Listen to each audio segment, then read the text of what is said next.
एक समय की बात है, एक घने जंगल के बीचों बीच बबलू नाम का एक भालू रहता था। बबलू बेहद चतुर और दयालु था और जंगल के सभी जानवर उसे बहुत पसंद करते थे। उसकी खासियत थी कि वह हमेशा दूसरों की मदद करता था। लेकिन बबलू के मन में एक रहस्य हमेशा घूमता रहता था।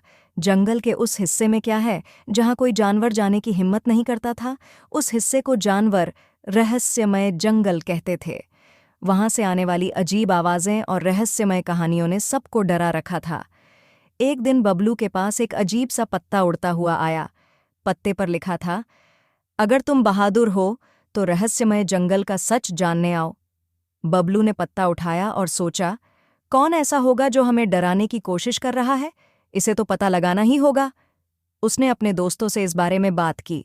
मौनी लोमड़ी ने डरते हुए कहा, बबलू मत जाओ, वहां जाने वाले कभी वापस नहीं आते। चिंकी खरगोश बोला, लेकिन अगर कोई सच में वहां फंसा है तो हमें उसकी मदद करनी चाहिए। आखिरकार बबलू ने फैसला किया कि वह इस रहस्य को सुलझाएगा। चिंकी और टिंकू तोता ने भी साथ जाने की ठानी। तीनों दोस्त सूरज डूबने से पहले ही जंगल के उस हिस्से की ओर निकल पड़े। जैसे जैसे वे आगे बढ़े, चारों ओर की हवा भारी और अजीब सी लगने लगी। पेड़ लंबे और डरावने लग रहे थे। टिंकू की चोंच कांप रही थी, लेकिन वह चिंकी और बबलू का हौसला बढ़ाने की कोशिश कर रहा था। अचानक उन्हें पेड़ों के बीच एक चमकता हुआ पत्थर दिखाई दिया। बबलू ने उसे उठाया। पत्थर पर लिखा था, जो बहादुर हैं वे आगे बढ़े, डरने वालों के लिए यहाँ जगह नहीं है। आगे बढ़ते ही उन्हें किसी के हंसने की आवाज़ सुनाई दी।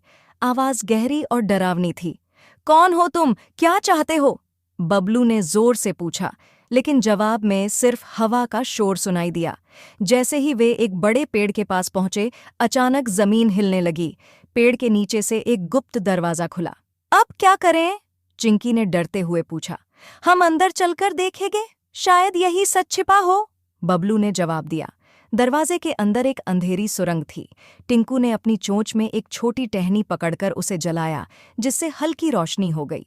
सुरंग में चलते चलते उन्होंने दीवारों पर अजीब चित्र और निशान देखे। अचानक वे एक बड़े कमरे में पहुंच गए। वहां चारों ओर छोटे छोटे पिंजरे थे, जिनमें छोटे छोटे जानवर बंद थे। सब डरे हुए थे। कौन है यहाँ? बबलू ने गुस्से से पूछा। तभी एक लंबी छाया कमरे के कोने से निकली। वह छाया धीरे धीरे साफ हुई और उनके सामने एक बूढ़ा भेड़िया खड़ा था। उसका नाम था जोरावर।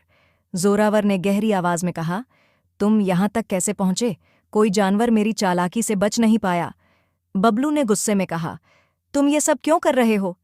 जोरावर ने हंसते हुए कहा, मैं चाहता हूं कि पूरे जंगल पर मेरा राज हो। इन छोटे जानवरों को बंद कर मैंने डर फैलाने की योजना बनाई। बबलू ने सोचा कि जोरावर को हराना आसान नहीं होगा। उसने चिंकी और टिंकू को इशारा किया। टिंकू उड़कर पिंजरे की चाबी लेकर आया और चिंकी ने तेजी से पिंजरों को खोलना शुरू कर दिया। जैसे ही सारे जानवर आजाद हुए, उन्होंने जोरावर को घेर लिया। जोरावर घबरा गया। नहीं, तुम सबको मुझसे डरना चाहिए था, उसने चिल्लाते हुए कहा। लेकिन बबलू ने कहा, डर और चालाकी से जंगल पर राज नहीं किया जा सकता।